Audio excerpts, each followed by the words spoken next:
Matagumpay ang pesinayan ng pekamumunang HARP Central Luzon Summit, kaya bereng tourism stakeholders king rehiyon. Ay ni report ng Patricia Mamangon.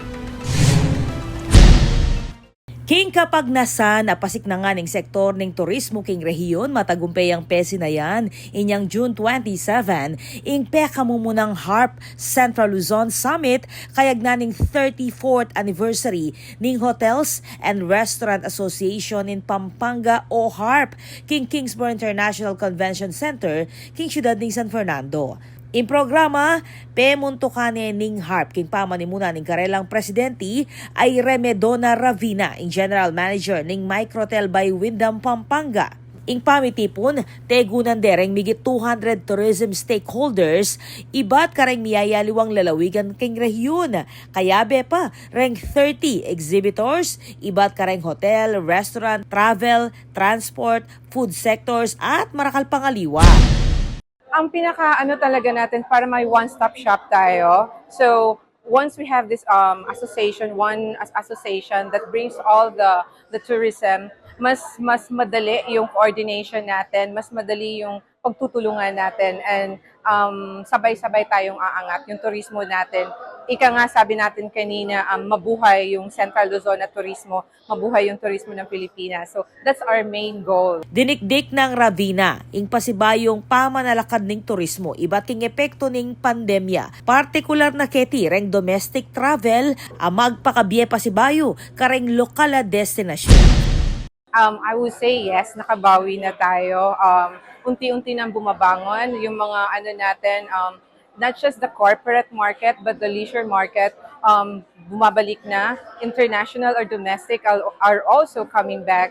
So I would say that nasa mga 60 to 80% na tayo ngayon. So yung occupancy rate natin. Ingaman nuang kaganapan magsilbiyang plataporma ning kolaborasyon, pila tandareng opisyal iba't king gobyerno at reng lider ning pribadong sektor. Metong niya kanong takbang itibang apasiknangan at apalabong niya pa ing Central Luzon bilang metong kareng manimunang destinasyon king bansa. Please collaborate para ma-uplift pa rin natin ang tourism industry, not only in Pampanga, Central Luzon, and sa national.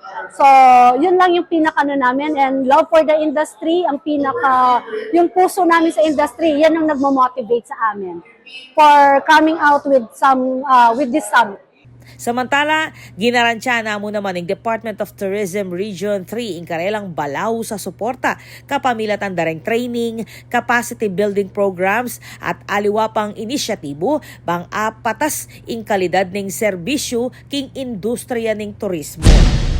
Nung pisasabihan mo yung training, marakal tamong training para karela na libre, at ila mismo makapagpatutukin at bring maging equipped la ela mo mag-operate, but they do it excellently, world class.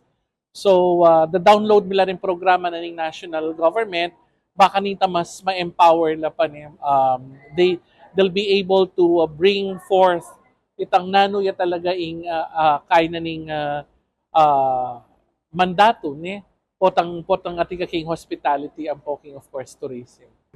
Meto niya yung HARP, kareng peka-aktibong Tourism Association king rehiyon, abalawos aman nyulong king kalidad ning serbisyo at kooperasyon king industriya ning hospitality. Ako po, Patricia Mamangon para king News Force Pampanga, balitang tutuking balen, susuyo.